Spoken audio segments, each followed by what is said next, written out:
3 hours after we buried my husband, my daughter told me to get out.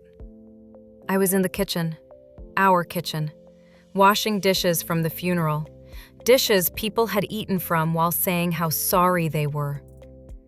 Victoria walked in, designer black dress, heels clicking. She didn't look at me. "Pack your things. I need you out by tomorrow." I turned around, dish in my hands, water still running. "What?" She looked up. No tears, no grief, just irritation. "This is my house now. Dad left it to me. Everything, the house, the money, all of it. You need to leave." 62 years old, widow for 3 hours. My daughter just evicted me. "Victoria, sweetheart, where am I supposed to—" "Not my problem. You have Social Security. Figure it out." She walked to the fridge. My fridge. Took out wine. Poured a glass. "I'm renovating." Open concept. "Your style is so dated." My style. 43 years of my life. Dated. "Victoria, please, She turned to face me. Cold eyes. Stranger's eyes. "Mom, Dad left me $33 million. This house is worth $1.4 million. It's mine. Legally. I already talked to the lawyer. You have no claim." "I'm not trying to claim anything. I just need—" "What you need? Is to understand something. I'm 35. I have my own life. I'm not going to spend it taking care of you. You're old enough to handle yourself." She walked to the door, stopped, looked back. "Oh, and Mom? Find another place to die. I've got plans for your bedroom." She left. I stood there, dish still in my hands, water still running. 43 years in this house. Raised her here. Buried my husband from here 3 hours ago. Gone. My name is Diana Collins, 62, widow. Nurse for 37 years. Mother who just got thrown out by her only child. But here's what Victoria didn't know. My husband Richard wasn't stupid, and he knew exactly what kind of person our daughter had become. The will she didn't bother reading? Page 12 had a surprise. 3 months later, when the lawyer called, Victoria's face went white. Because that $33 million? Gone. And I was the only one who could give it back. This is what happened next. I called my sister Margaret that night. She answered on the first ring. "She did it to you too, didn't she?" "How did you know?" "Because Emily did the same to me last month." Emily. Margaret's daughter, Victoria's cousin. They'd always been close. "Can I stay with you?" "Pack your bags." I packed 2 suitcases. 43 years in this house, and I took 2 suitcases. Victoria's bedroom door was closed, music playing. She was already moving on. I left my keys on the kitchen counter, walked out the front door, didn't look back. Margaret's apartment was small, 1 bedroom. She gave me the couch. We sat up that first night drinking wine neither of us could afford. When did they become strangers? I don't know. Emily told me I was suffocating her potential. I worked 2 jobs for 30 years to put her through college. Suffocating.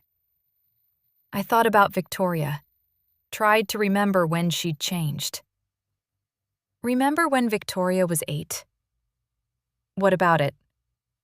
She stole $20 from my purse, I found it in her room. Asked her why. What did she say? Said she wanted to buy a present for Richard, for his birthday. Margaret nodded slowly.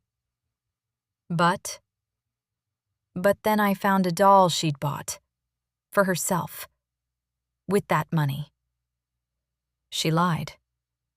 She was 8. I thought it was just kid stuff. And now she's 35. Still lying, still stealing. Just bigger numbers. I thought about that. The pattern. How I'd always found excuses. She's young. She'll grow out of it. She's just going through a phase. 51 years of phases.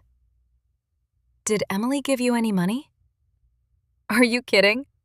She told me to be independent. Her father left her the house and his business, $500,000, maybe more. She said I should be proud she's successful. We sat in silence. 2 widows, 2 daughters. Same story. They're friends, you know. Victoria and Emily. I see them posting together on Instagram. Let me guess. Photos of their new houses. Exactly. That night I couldn't sleep. Lay on Margaret's couch thinking about Richard. Our last conversation. He'd been in the hospital. Stage 4 cancer. 2 weeks left, the doctor said. 3 years ago. Richard and I in bed. Late-night conversation. You noticed how Victoria asked about the will? I'd been half asleep. She's just curious. Growing up. Diana. She asked specifically how much we're leaving her. Not how we're doing. Not about our plans. Just the money. Richard, don't. She's our daughter. Long pause. I'm changing the will. I sat up. What? Adding conditions. Just in case. In case of what? He stared at the ceiling. In case she loses her humanity. I thought he was being paranoid. Thought he was too hard on her. Now, lying on Margaret's couch, I understood. He'd known. 1 year ago. Family dinner at our house. Victoria on her phone throughout the meal. Victoria, put the phone down. 1 sec, Dad. Now? She rolled her eyes. Put it down. Loud. Demonstrative. Happy? No. We're trying to spend time together. Can you give us 30 minutes? Oh my God, Dad, you're so dramatic. I jumped in. Sweetheart, your father's right. Let's just have dinner together. Victoria looked at me, cold. You know what? I'm not hungry. She got up, left. Richard looked at me. See, she's tired. Work is stressful. Diana, when are you going to stop making excuses for her? I'd always made excuses. When she forgot my birthday 3 years in a row, she's busy with her career. When she didn't visit Richard in the hospital, she can't handle seeing him sick. When she asked about inheritance while he was dying, she's just anxious about the future. Excuses. Mountains of them. The memory I couldn't shake. 1 month before Richard died. He was in the hospital. Morphine. Barely conscious most days. Victoria came to visit. Stayed 10 minutes. Stood by the door the whole time, looking at her phone. How are you feeling, Dad? Dying. She finally looked up. Don't joke about that. I'm not joking. Doctor said 2 weeks, maybe 3. Pause. Oh. Not I love you. Not I'll stay with you. Just, oh. Then, so did you finalize the will? I was sitting in the corner. Froze. Richard slowly turned his head, looked at his daughter. I'm dying, and you're asking about money. I didn't mean, get out. Dad, out. She left, looked offended. Richard looked at me. Promise me something. What? If she kicks you out, if she's cruel, don't fight it. Just wait. Richard, what are you talking about? Promise. I promise. He smiled, closed his eyes. Good. I arranged everything. A week after I moved into Margaret's apartment, someone knocked on the door. Margaret answered. Man in his 50s, suit, briefcase. Mrs. Collins, I'm Robert Graham, your husband Richard's attorney. My heart stopped. I invited him in. We sat at Margaret's small kitchen table. Robert pulled out documents. Mrs. Collins, I need to discuss Richard's will with you. I know what's in it. Victoria told me. Everything goes to her. Robert shook his head. Not exactly. I looked up. What? He opened the will, flipped to page 12. Section 12, Conditions of Inheritance. Did Victoria mention this? No. I didn't think so. The inheritance, $33 million, and the property transfers to Victoria, but only if certain conditions are met. Silence. What conditions? Robert read from the document. Diana Collins must reside in appropriate living conditions and receive monthly financial support of $5,000 from the estate. This support must continue for the duration of Diana's life. Failure to meet these conditions results in immediate revocation of inheritance and transfer of all assets to Trust B, managed by Diana Collins. I couldn't breathe. He knew she'd do this? Robert looked at me. Kind eyes. Mrs. Collins, Richard spent 6 months with me crafting this will. He anticipated every possibility. Margaret, standing in the doorway, laughed. Your husband was a goddamn genius. So what happens now? Now I conduct a welfare check. In 90 days from Richard's death, I verify you're being taken care of. If Victoria has evicted you, isn't providing support, or you're living in, his words, unacceptable circumstances, the entire inheritance is voided. Victoria gets nothing. Everything transfers to your trust. Silence. She doesn't know this. I explained it at the will reading, but she seemed distracted, focused on the 33 million number. I don't think she read the fine print. He pulled out another envelope, sealed, heavy. This is for you, from Richard. Instructions were to give it to you only if Victoria fails the conditions. Can I open it? No. Only after the 90-day check. Only if she fails. I took the envelope, felt weight, something inside. What's in it? Robert shrugged. He didn't tell me, but he smiled when he sealed it, said it was insurance. After Robert left, Margaret and I sat in silence for a long time.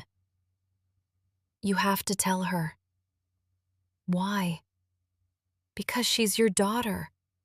I laughed, bitter. The daughter who threw me out the day we buried her father? Diana, no. Richard did this for a reason. He wanted her to choose, love or money. She already chose. Then let her live with the consequences. Margaret poured more wine. What if she tries to contact you? She won't. She got what she wanted. Why would she need me? I was right. 3 weeks passed. No call, no text. No, How are you doing, Mom? But Margaret showed me Instagram. Victoria's account.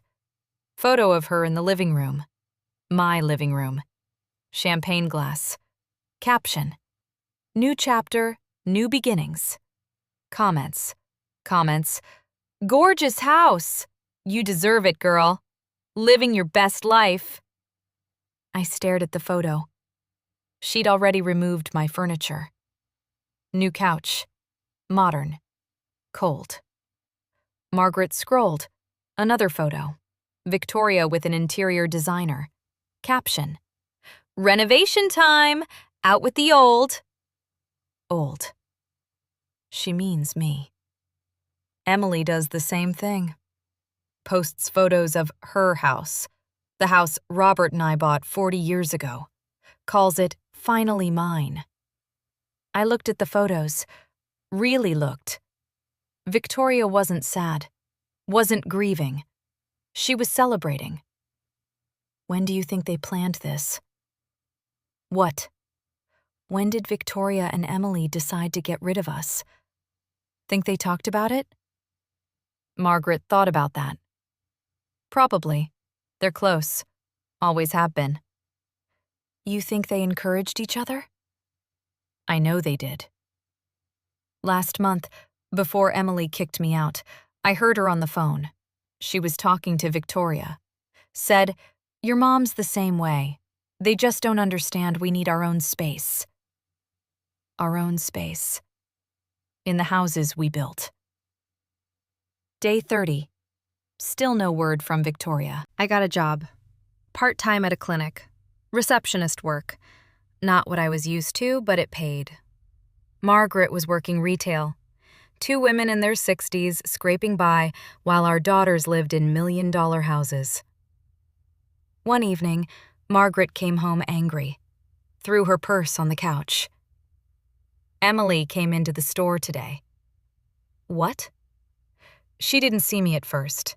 Was shopping with Victoria, both of them, laughing, carrying shopping bags, designer stores. I felt cold. Did she see you? Eventually. She looked embarrassed for a second, then just cold. Walked over and said, "Oh, hi, Mom. Didn't know you worked here." Like I'd chosen this. Like I wasn't working retail at 63 because she stole my home. What did you say? Nothing. What could I say? She had Victoria with her. They were buying things that cost more than I make in a week. I just said, "Have a nice day, ma'am." Ma'am. She didn't even flinch, just said, "Thanks," and walked away. We sat there, 2 mothers, invisible to their daughters. 75 days. What? 75 days until Robert's welfare check. Margaret looked at me. You're really going to let her lose everything? She already lost everything. She lost her father. She lost her mother. She lost her humanity. The money? That's just paperwork. Day 45. Victoria called. I was at work when my phone rang. Unknown number. I almost didn't answer. Mom? My heart stopped. Victoria? Yeah, hi. How are you? How was I? Living on my sister's couch, working retail, 62 years old. I'm fine. How are you? Great! The renovations are going amazing. You should see the kitchen. All white marble, very modern. The kitchen where she took her first steps. That's nice. Pause. So, I was thinking, maybe you could come by sometime? See the place? Why? Why? Because it's it's the house you lived in. Thought you'd want to see it. Victoria, you told me to leave. I know, but I didn't mean forever. Just needed some space to figure things out. Space. That word again. How much are the renovations costing? Oh, not much. Maybe 200,000. But it's worth it. Property value is going to skyrocket. 200,000. I thought about Margaret's apartment. $800 a month, and we could barely afford it. That's a lot of money. Dad left me plenty. I can afford it. Dad. Not my father who just died. Just, Dad left me money. Is that why you called? To tell me about renovations? No, I wanted to make sure you're okay. Now you want to make sure? Mom, don't be like that. Like what, Victoria? Dramatic. Look, I'm trying to be nice here. You told me to find another place to die. Silence. I didn't mean it like that. How did you mean it? I was upset. The funeral, everything. I said things I shouldn't have. She sounded sincere. Almost. Where are you living? With Aunt Margaret. Oh, that's good. She has space for you? Space again. I'm on her couch. Long pause. Well, that's temporary, right? You'll find your own place? My own place. With what money? Sure, Victoria. I'll find my own place. Good. Okay, well, I should go. Contractor's here. But let's have lunch sometime, okay? Okay. Love you, Mom. She hung up before I could respond. I sat there, phone in hand. Margaret walked in. Was that her? Yeah. What did she want? To tell me about her renovations. And to make sure I'm okay. Did you tell her about the will? No. Diana. She called to ease her conscience, not because she cares. She wants to be able to say she checked in on Mom. She's covering her bases. Or maybe she misses you. I looked at Margaret. She spent $200,000 on renovations. That's 40 months of the support Richard's will requires. She has the money. She's choosing not to give it to me. Margaret nodded slowly. 40 days left. Day 60. Still nothing from Victoria. Robert Graham called. Mrs. Collins, I'm conducting preliminary checks for the welfare assessment. Can you confirm your current living situation? I'm staying with my sister, on her couch. And Victoria has provided no financial support? None. Has she offered to help you find housing? No. She called once to tell me about her renovations. I heard Robert writing. Renovations? How extensive? She said $200,000. Long pause. Mrs. Collins, I'll be in touch in 30 days for the final assessment. But I want you to know, Richard was very clear about his wishes. This isn't about punishing Victoria. It's about protecting you. I know. If she'd simply followed the will's requirements, she'd keep everything. $5,000 a month, that's all. She'd still have a fortune. I know. The fact that she hasn't says everything. Day 75. I saw Victoria in person. I was walking to work. She pulled up in a new car. BMW. $50,000 at least. Mom! I stopped. Victoria! Get in, I'll drive you. I looked at the car. Leather seats. Probably cost more than I'd make all year. I'm fine walking. Don't be silly, it's cold. I got in. Mistake. She was wearing new clothes. Everything designer. Probably $5,000 on her body. You look nice. Thanks. I went shopping yesterday. Needed a new wardrobe for the house. Everything's so modern now, my old clothes looked dated. Dated. That word. Where are you working? Clinic on 5th, receptionist. Oh, that's... She didn't finish. Didn't need to. I heard the judgment. It pays. Of course. I think it's great you're staying active. Active. Like I was doing this for fun. How's the house? Amazing.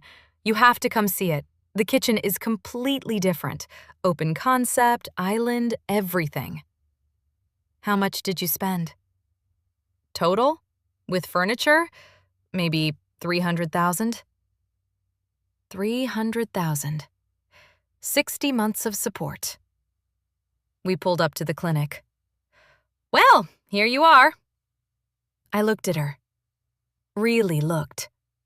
Tried to find my daughter.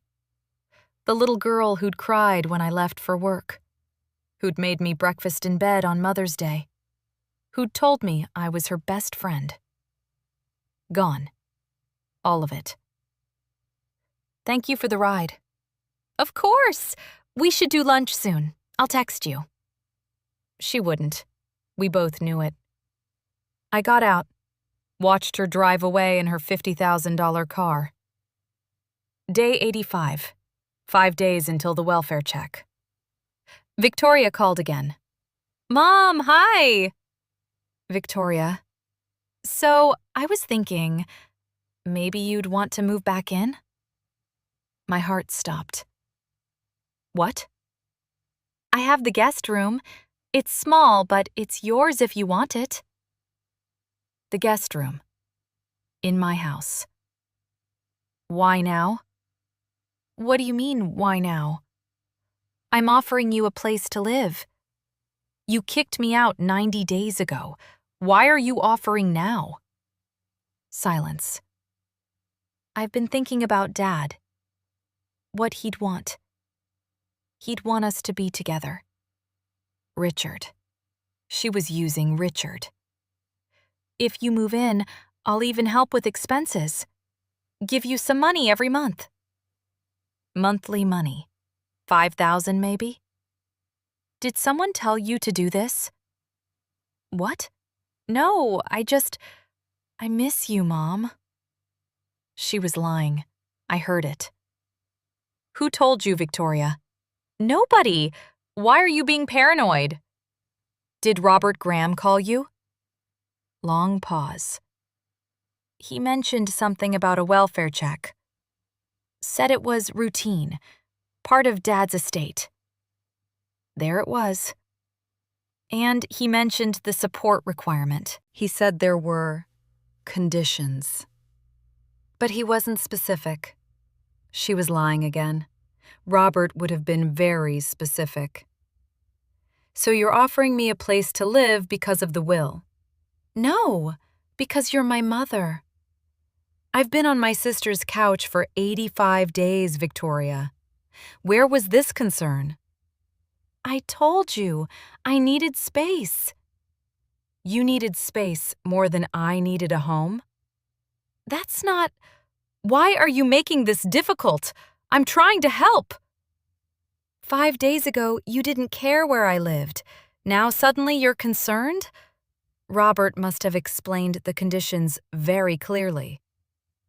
Silence. What happens if I don't pass this welfare check, Victoria? I don't know what you're talking about. Yes, you do.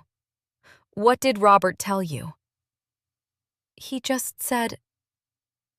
He said the estate could be affected if you're not being properly cared for. Affected. But that's ridiculous. You're fine. You're living with Aunt Margaret. You have a job. You're fine. I'm on a couch, Victoria, at 62, because you evicted me. I didn't evict you. You told me to leave. That's different. How? She was breathing hard, angry. "So what do you want, Mom? Money? Is that what this is?" "I don't want anything from you." "Then what?" "I want to know if you've read your father's will. All of it." Long pause. "I read enough." "Page 12. Did you read page 12? Silence. "Victoria?" "I have to go. Think about my offer. Guest room's yours if you want it." She hung up. Day 90. Robert Graham came to Margaret's apartment. He had his briefcase, documents, camera. "Mrs. Collins, I need to conduct the official welfare check." "I understand." He looked around the small apartment, took photos, asked questions. "Current living situation?" "I sleep on my sister's couch." "Financial support from Victoria?" "None." "Has she offered any assistance?" "She called 5 days ago. Offered me her guest room. And some money." "How much money?" "She didn't specify." Robert wrote everything down. "Did she explain why she was offering this now?" "She said she missed me." "But she only called after you contacted her about the welfare check." "I see." He took more photos. The couch where I slept. Margaret's tiny bathroom we shared. "Mrs. Collins, I need to ask, do you believe Victoria's offer was genuine?" I thought about that. Really thought. No. If she'd called 90 days ago, even 60, even 30, maybe, but 5 days before your check? She's trying to pass an inspection, not helping her mother. Robert nodded, closed his notebook. "I'll file my report with the court tomorrow."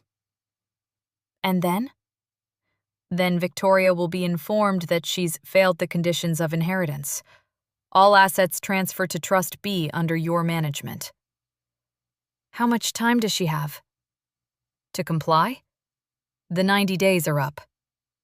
She had 3 months to provide basic support. She chose to spend $300,000 on renovations instead. He stood to leave, stopped. "Mrs. Collins, I knew Richard for 20 years. He was a good man." He was. He told me once that his greatest fear was Victoria would choose money over love. He hoped she wouldn't. Built the will to give her a chance to prove him wrong. She proved him right instead. Yes. Yes, she did. He reached into his briefcase, pulled out the sealed envelope. "This is yours now." I took it. Heavy. Something inside. "What is it?" "Open it and see." He left. Margaret and I sat at the kitchen table, the envelope between us. "Well?" I opened it, slowly.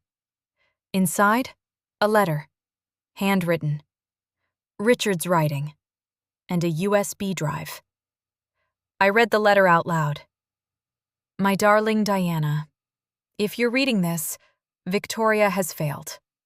I'm sorry. I hoped she wouldn't. Hoped she'd choose you over the money. But I prepared for this possibility because I've seen the signs for years. The USB contains something Victoria doesn't know about. 3 years ago, she stole $80,000 from my business. She thought I didn't notice. I did. I traced every penny. The USB has all the evidence. Bank transfers, emails, everything. I never told you because you would have defended her. You always did. It's one of the things I love about you, your capacity for forgiveness. But I couldn't forgive this. Not the theft. I could have forgiven that. But the fact that she stole from me while I was in chemotherapy, while I was dying, That I couldn't forgive. The will gives her one last chance. If she takes care of you, she keeps everything, even the money she stole. I'll let it go. But if she abandons you, if she proves she values money over family, then she gets nothing. Use the USB if you need to. If she fights the trust transfer, if she tries to claim you're lying, it's insurance. I love you, Diana. I'm sorry I'm not there to protect you myself. But I did what I could. Yours always, Richard. I finished reading. Silence. Margaret stared at the USB. She stole from him? While he was dying? I felt numb. $80,000. Jesus Christ. I plugged the USB into Margaret's laptop. Files opened. Bank statements. Emails from Victoria to Richard's accountant. Transfers labeled consulting fees that were just money moving to Victoria's account. This is fraud. She could go to jail. Richard didn't want that. He wanted her to choose right, one last time. She didn't. No, she didn't. 2 days later, Robert called Victoria and me to his office. I arrived first, sat in the waiting room. Victoria came in 10 minutes later. She saw me, froze. Mom? What are you doing here? Robert called me. Why? Before I could answer, Robert opened his door. Ladies, please come in. We sat. Victoria in one chair, me in another, Robert at his desk. Victoria, I've completed the welfare check. And? You failed. Silence. What? The will required you to provide your mother with appropriate housing and $5,000 monthly support. You did neither. I offered her my guest room. 5 days before the deadline.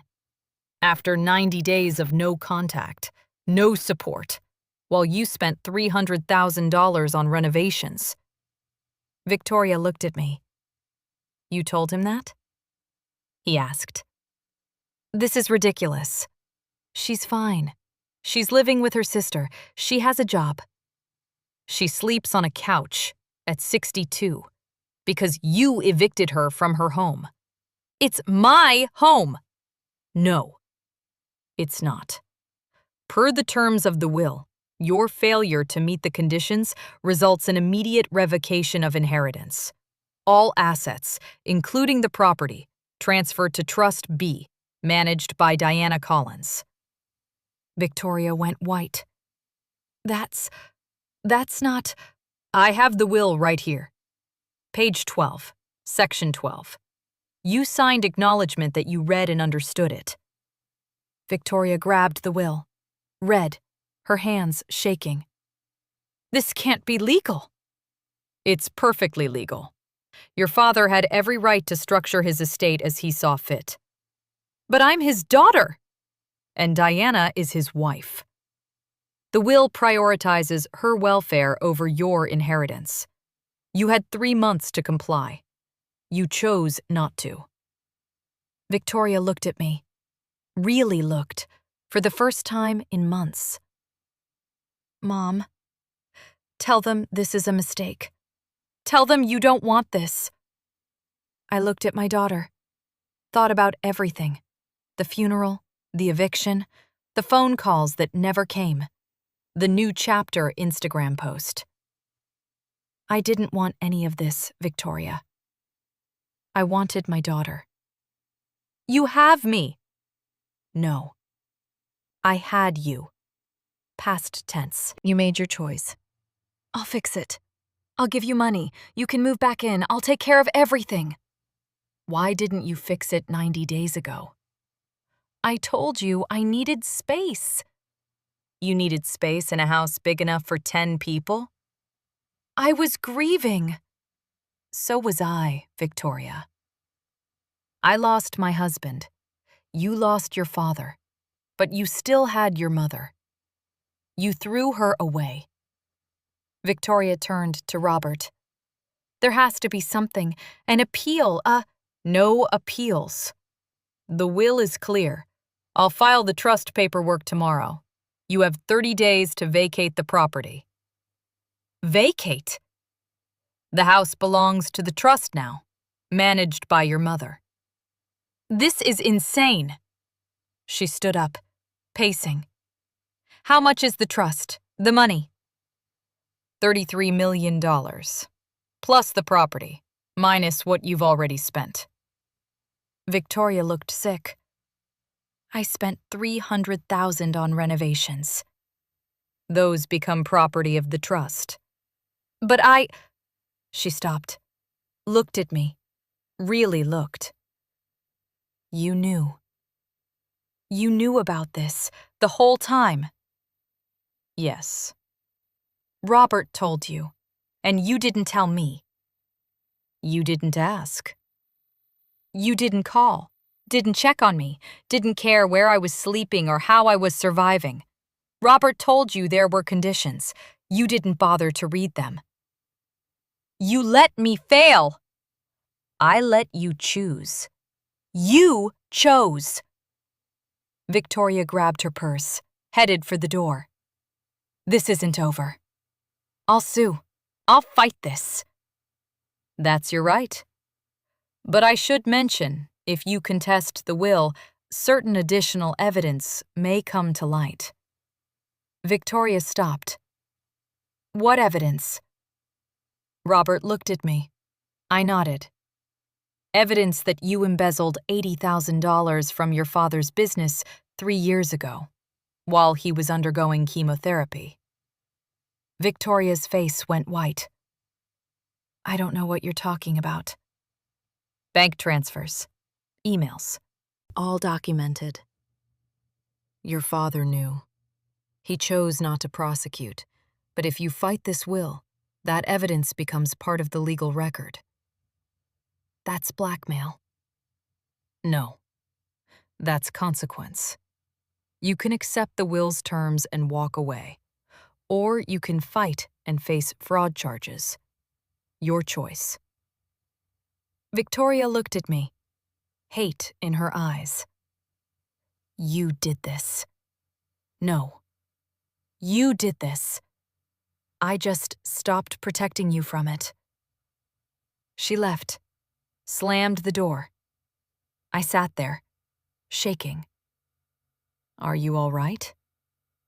I don't know. 30 days later, Victoria moved out. Margaret and I went to the house, my house, after she left. The renovations were beautiful. Cold, but beautiful. Everything white and modern. Expensive. All my things were gone. The height chart on the kitchen wall painted over. The garden Richard planted, torn up for a patio. She erased you. She tried. We walked through the empty rooms. Margaret pointed to the master bedroom. What will you do with it? Sell it? I don't want to live here. Too many ghosts. The money? Set up a trust for people like us. Elderly people whose kids abandon them. Help them find housing, pay their bills, give them dignity. Richard would love that. I know. Victoria tried to contact me once more. 6 months later. A letter, handwritten. Mom, I'm sorry. I know I was horrible. I was greedy and selfish and cruel. I don't expect you to forgive me. I just wanted you to know I understand now. I lost everything. The house, the money, my job. Turns out people don't want to work with someone who embezzled from their dying father. Emily won't talk to me anymore. Says I'm toxic. I'm living in a studio apartment, working retail, alone. I think about you every day. Wonder if you're okay. Wonder if you hate me. I don't blame you if you do. I'm sorry, Mom, for everything. Love, Victoria. I read it 3 times. Margaret watched me. Will you respond? I thought about that. Long time. Not yet. Maybe someday, but not yet. You still love her. I'll always love her. But love doesn't mean letting someone destroy you. Richard taught me that. 1 year later. I'm 63 now. I bought a small condo, 2 bedrooms, 1 for me, 1 for Margaret. We live together. 2 widows, 2 survivors. The trust Richard left funds a foundation, the Richard Collins Foundation for Abandoned Elderly. We've helped 23 people so far, found them housing, paid their bills, given them lawyers when their kids tried to steal from them. Margaret and I volunteer there 3 days a week. Victoria sends letters sometimes. I read them. Don't respond. Not yet. Emily tried contacting Margaret once. Margaret threw the letter away unread. Aren't you curious? No. She had her chance. We're sitting on our small balcony. Wine, sunset. Do you regret it? Letting Victoria lose everything? I think about that. I regret that it was necessary. But no, she needed to learn. Maybe she has. Maybe she hasn't. Either way, I'm not responsible for saving her from her own choices anymore. Richard would be proud. I hope so. We watched the sunset. 2 women, 63 and 64. Not rich, not powerful, but free. Finally free.